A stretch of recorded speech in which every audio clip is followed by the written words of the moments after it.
Hello বন্ধুরা, আশা করি সবাই ভালো আছেন। আমিও ভালো আছি। বন্ধুরা দেখতে পাচ্ছেন ভর্তা। এটি টাকি মাছের ভর্তা। ভর্তা বললে যে কথাটা মনে আসে সেটি হলো ভাত। ভাত এবং ভর্তা এই দুটার কম্বিনেশন কিন্তু অত্যন্ত চমৎকার। বাঙালিকে বলা হয় ভাত প্রিয়, ভাত পাগল মানুষ। আর এই ভাত পাগল মানুষগুলো ভর্তা খেতে অত্যন্ত পছন্দ করে। ওই যে আমরা যে সকল ভর্তা খেয়ে থাকি সেগুলোর মধ্যে কিন্তু অত্যন্ত জনপ্রিয় হলো টাকি মাছের ভর্তা। এই টাকি মাছের ভর্তাটা গরম ভাতের সঙ্গে কিন্তু অতুলনীয় হয়ে থাকে। অনেকভাবে আমরা এই ভর্তা করে থাকি। আমি অনেকভাবে এই ভর্তা করে খেয়েছি। তবে আজকে আপনাদের সঙ্গে যে রেসিপিটা শেয়ার করব, এভাবে করে ভর্তা করেই আমার কাছে সবচেয়ে বেশি টেস্টি মনে হয়েছে। চলুন তাহলে দেখে নেই কিভাবে করে দারুণ সুস্বাদু এই টাকি মাছের ভর্তা বাসায় তৈরি করা যায়। এই ভর্তা তৈরির প্রধান উপকরণই হচ্ছে টাকি মাছ। আমি এখানে মিডিয়াম সাইজের ৭ টি টাকি মাছ নিয়েছি এবং এই টাকি মাছগুলো খুব সুন্দর করে কেটে বেছে পরিষ্কার করে পানি দিয়ে ধুয়ে নিয়েছি। পেটের মধ্যে এভাবে করে চিড়ে নিয়ে সম্পূর্ণ নাড়ি বের করে খুব সুন্দর করে ধুয়ে পরিষ্কার করে নিয়েছি।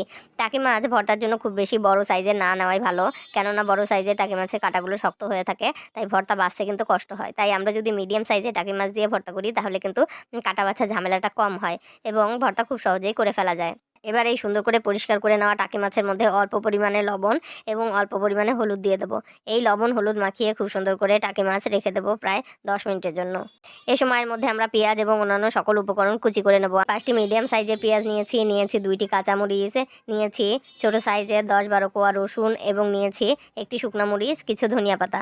এই সকল উপকরণ খুব সুন্দর করে কুচি করে নেব। প্রথমে পেঁয়াজ খুব সুন্দর করে কুচি করে নেব। পেঁয়াজ কুচি করা হয়ে গেলে পর্যায়ক্রমে অন্যান্য সকল উপকরণ সুন্দর করে কুচি করে নেব।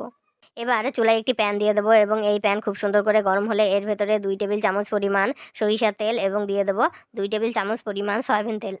তেল খুব সুন্দর করে গরম হলে এর ভেতরে আমরা লবণ হলুদ মাখিয়ে রাখা মাছগুলো দিয়ে দেবো এবং মাছগুলো সুন্দর করে হালকা উল্টে পাল্টে ভেজে নেব।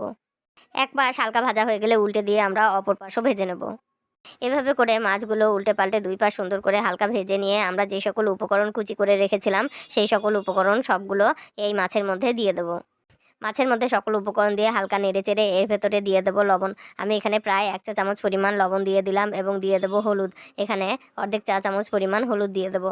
এবার আমরা চুলার ফ্লেম কম করে দেবো এবং লো ফ্লেমে এভাবে করে নেড়েচেড়ে মাছগুলো ভেঙে দেবো এবং পেঁয়াজ সহ অন্যান্য সকল উপকরণের সঙ্গে মাছগুলো মিলিয়ে খুব সুন্দর করে ভেজে নেব।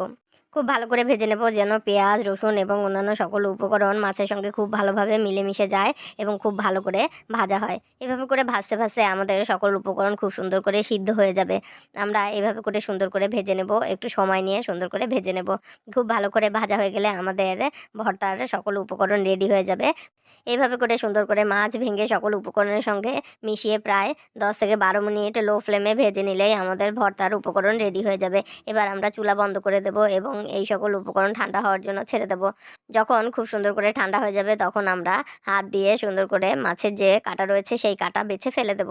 এভাবে করে সুন্দর করে মাছের কাঁটা বেছে ফেলে দিয়ে আমরা সকল উপকরণ একসাথে হাত দিয়ে খুব ভালো করে দোলে মথে নেব।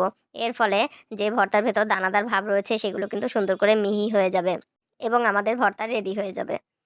এভাবে করে একটু সময় নিয়ে সুন্দর করে ভর্তা করে নিয়ে এবার আমরা সুন্দর করে পরিবেশন করব।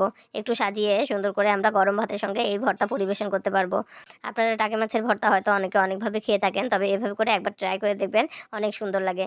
আশা করি রেসিপিটি আপনাদের ভালো লেগেছে। যারা ভর্তা প্রিয় মানুষ তারা অবশ্যই আমার রেসিপিটি পছন্দ করবেন এবং রেসিপিটি বাসায় ট্রাই করে কেমন হলো তা অবশ্যই কমেন্ট করে জানাবেন। ধন্যবাদ।